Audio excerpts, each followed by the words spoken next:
வாங்க ரத்னாமா கிச்சன் வீடியோக்குள்ள உங்கள் அனைவரையும் வரவேற்கிறேன்.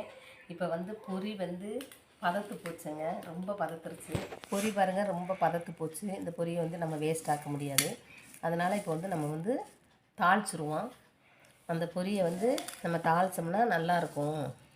மஞ்சத்தூள்லாம் போட்டு தாளித்தோம்னா அதுக்கு என்ன இப்போ வந்து காரப்பொரிக்கு தேவையான பொருள் வரமிளகா, கடுகு, கருவேப்பிலை, உப்பு, மஞ்சத்தூள், 4 ஸ்பூனு தேங்காய் எண்ணெயில் வறுத்தா தான் நல்லா டேஸ்ட்டாக இருக்கும். வந்து கடலை, நெடக்கடலை, பொட்டுக்கடலை. இப்போ வந்து எப்படி வறுக்கிறோங்கிற பார்க்கலாம். வாங்க வீடியோக்குள்ளே போகலாம். எண்ணெய் காஞ்சிருச்சுங்க. இப்போ ஒரு சுற்றி கடுகு போட்டுடலாம்.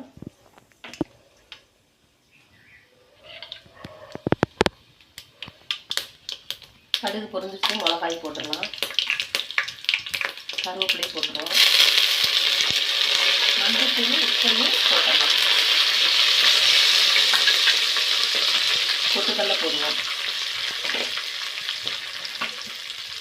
நெடக்கடலையும் போட்டுடலாம். இப்போ நல்லா வதக்கிவிடணும். நல்லா வதக்கிவிடணும். நல்லா கொஞ்சம் எண்ணெயில் வதக்கின பிறகு பொரி போட்டால் தான் வதங்கும். இல்லைன்னா பொரியை போட்டோம்னா இது நல்லா வதங்காது, பொண்ணா இருக்கும்.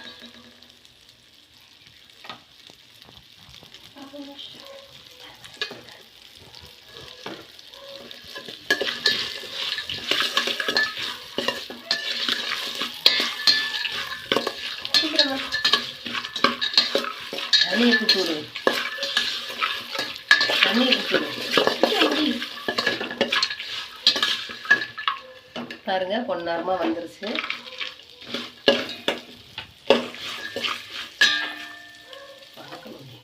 இப்போ பொரியை போட்டுருவோம்.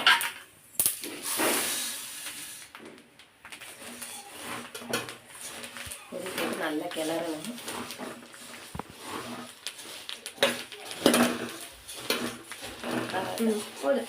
இறக்கும் போது காமிக்கிறேன். பாருங்க, சட்டுன்னு 10 நிமிஷத்தில் காரப்பொரி ரெடி ஆயிடுச்சு. ஸ்நாக்ஸு டீக்கு ரெடி ஆகி போச்சு. இதே மாதிரி நீங்களே ட்ரை பண்ணி பாருங்கள். ட்ரை பண்ணி பார்த்துட்டு நல்லா டேஸ்ட்டாக இருந்துச்சுன்னா எனக்கு லைக் பண்ணுங்கள், ஷேர் பண்ணுங்கள், கமெண்ட் பண்ணுங்கள், பெல் பட்டனை கிளிக் பண்ணி விடுங்க. உங்கள் ஃப்ரெண்ட்ஸுக்கு ஷேர் பண்ணி விடுங்க. அடுத்த வீடியோவில் பார்க்கலாம்.